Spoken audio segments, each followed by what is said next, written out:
in getting ready for this life-altering year that was about to take place, I knew that it wasn't about what I needed to do, but it was about who I needed to be and what I needed to receive in order to have the outcome that I desired.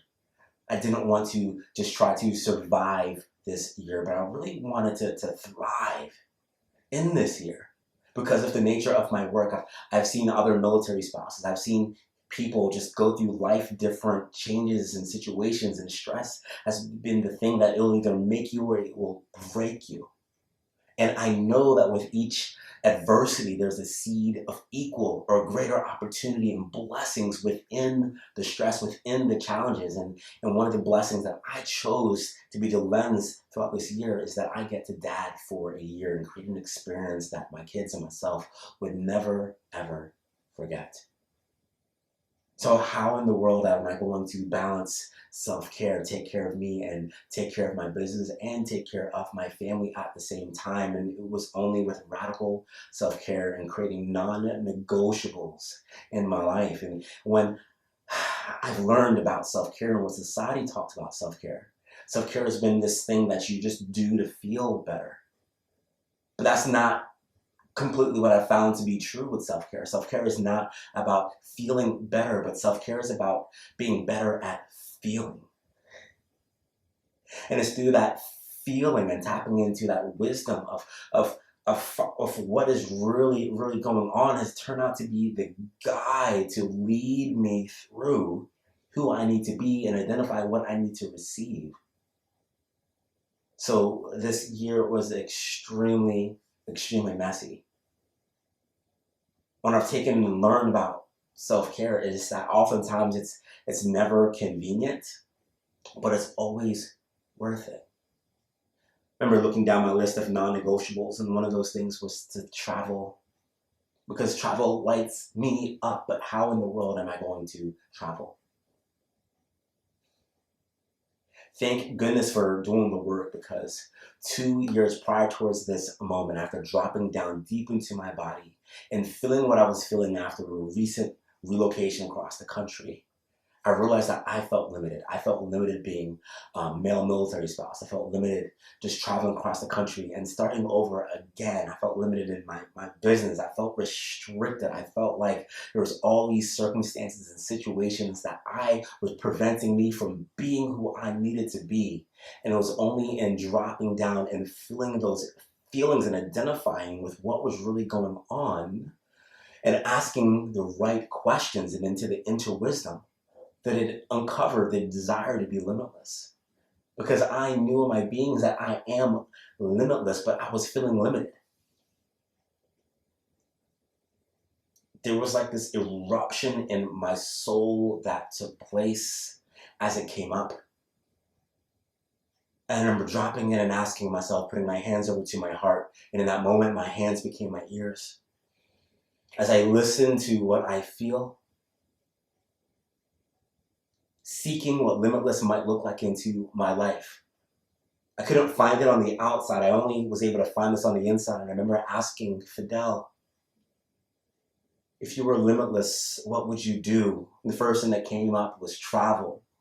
I was like, how often would you travel? And it was like every month. And it was in this moment, I'm like, whew, I could hear my head trying to come into this conversation with my heart saying, that is not practical. You're a military spouse. You just moved. You're starting your business over. Like all of these things, like it is not possible. But the desire was that it was possible, that it was a desire, something that I wanted. And radical self-care is this place of just acknowledging the desires and feeling the desires that are within. And I just felt that. And then coming out of that, just asking the question, what's the one step to move forward in that direction? And so I just took that step. And by the end of the week, I was booked for a retreat across the country. And my goodness gracious, I didn't have to do anything really to make that happen. I really just had to open myself up to receive it.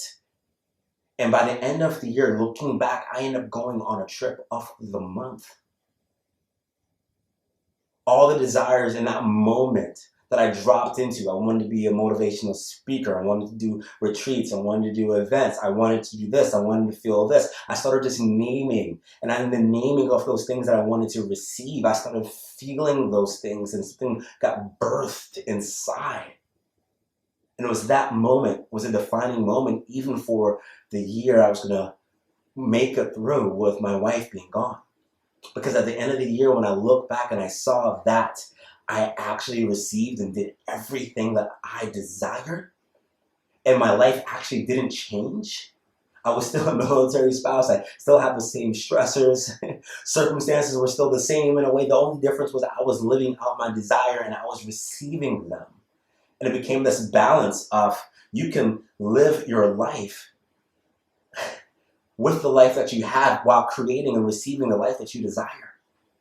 It was a game changer. So going into this year, I already knew that I was limitless, that all things were possible. It was proven to myself. And so when the opportunity to travel came up and to go on a retreat overseas, I had to drop in again and listen to that desire. It was something that I wanted to do, but being away from my kids was one of the hardest things to do that year. Their mama was already overseas and I was going to go overseas. How in the world, what was this going to look like to everybody else? I can hear the voices and see it in the eyes of the people saying, how dare you? How are you going to leave your kids to do something for yourself? That look of and the feeling of shame. And it was like that feeling of selfishness. I realized that it wasn't really coming from myself. It was coming from the judgment of other people on how they viewed my life. And radical self-care, this place of dropping in, finding my own truth. And I knew what the truth was that I was not leaving my kids. I was leading my kids by example and demonstrating that you can have the life that you desire and still be present and be responsible with the life that you have. It was in that place of feeling the guilt and everything else that was happening, versus trying to smile and say everything was great when it wasn't. It was during that moment where it became really clear that I did not want my kids to ever feel like their papa has to choose between taking care of them and living the life that I desire. I have a value that says I want my kids, I know that self-care, I know that we teach our kids how to live by demonstrating how we live our lives. And I never wanted my kids to have to choose between taking care of somebody else and putting their dreams on hold. I wanted my kids to believe that they are limitless, that they can have it all. That you don't have to sacrifice your needs for someone else. That there's a place of win-win. What if you didn't have to? What if we can create win-win scenarios with self-care? Versus place of sacrifice. And there's this huge misconception in our society around self-care and taking care of yourself.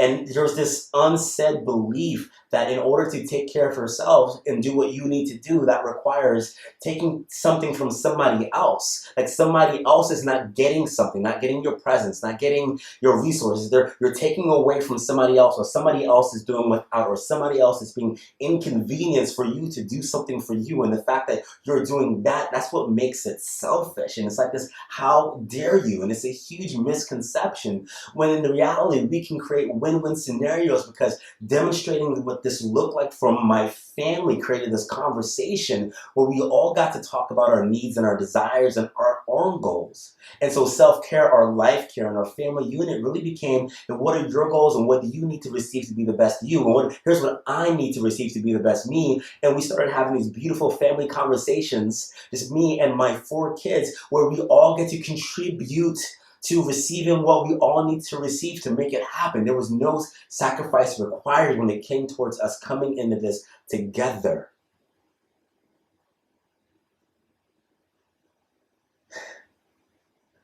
So here I am in Italy, having the time of my life and still feeling some of the guilt being away, but coming into my body and making decisions from a place of alignment with what I know, desire, and are wanting to demonstrate that to be true, this place of surrender and receiving.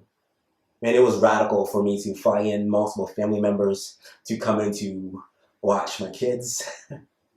All the feelings that came with that, with somebody else taking care of my kids. Can you believe it? Having someone drive multiple states to come help with the overlap, even relying on recent friends and people I've met to help cover all the things that had to happen for me to receive what I needed to receive.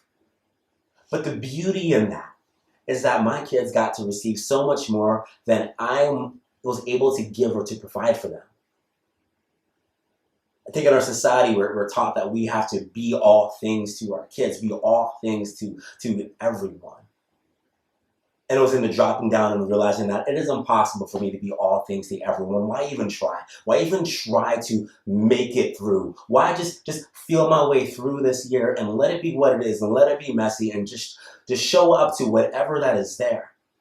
And so here I am in Italy, and I wanted to return home to my kids because it was the longest I've ever been away from them. And it was there in this moment where it hit me that they get to receive so much more by me not being there, by me asking and receiving support. They got to receive love from multiple different areas. And when I am trying to do all of the things by myself, I am limiting my kids just to what I have to give. And although I have an abundance of love to give, that right there is not enough. Enoughness comes from this place of surrender and receiving and allowing more to come in. Man, this radical self-care is a lifestyle of our thoughts, of our actions, of dropping down deep and listening to the wisdom and using that to guide us forward in life and letting it be messy. And so it was through that I had to refuse to open my laptop because I knew that if I did, I was going to purchase the next ticket possible to return to my babies because I missed them. But the reality of that scenario was that I was going to cut myself short of all the things that I could receive and who I could potentially become and be and bring that home. And too often we look at self-care and we get something and we say, oh, that's good enough just because it's a little bit more than we're used to receiving. So we settle for whatever that is. And radical self-care is not about settling for what you get, but it's acknowledging if you have a desire for more and receiving it. Let's not settle for good enough. I didn't want to settle for good enough and bring that good enough back home. I wanted to come into and receive abundance. So radical self-care is extreme. It's standing up to yourself, sometimes saying no when you really want to say yes. It's saying yes to those deep desires, even when you don't know the possibilities. It's feeling your way forward because radical self-care with this belief that you get to be with you for the rest of your life. The body, the heart, the mind, who you actually are is you're bringing that with you for all of your life. So all that you kind of have in a way is you, and is how you want to be with you. Loving you enough to speak up for those desires in your heart. Loving you enough to create space for what you desire to come in. Loving you enough to surrender and to allow the world to see you for truly who you are. And having your back in that way.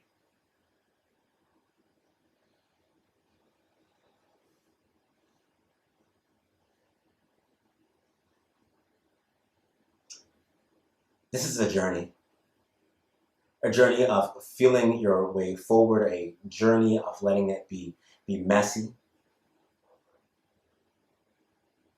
And the beautiful thing about this radical self-care, this personal responsibility of self, being radically in love with you, and proving to yourself that all of the things that come along with that. The beautiful thing about this is when we can demonstrate to the world how we want to be treated by treating ourselves that way, we give the world permission to do that for themselves. I think of one of the things I've learned growing up. It says, love your neighbor like you love yourself. Meaning that our love for our neighbor is limited by how much or how little we love ourselves. But the more we get to give or love or receive for ourselves, it only expands our ability to love others.